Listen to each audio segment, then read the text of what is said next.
külaelu on äge. Tahaksid sa kunagi linna elama minna? Ainult maale. Yes.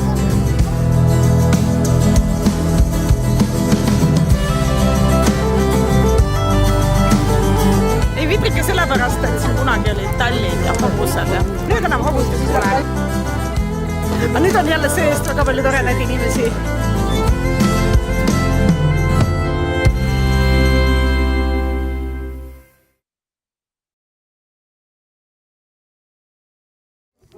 Aga kogu aeg on mingi mure.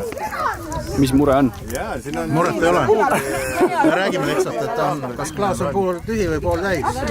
Meie küla omadel on pool täis.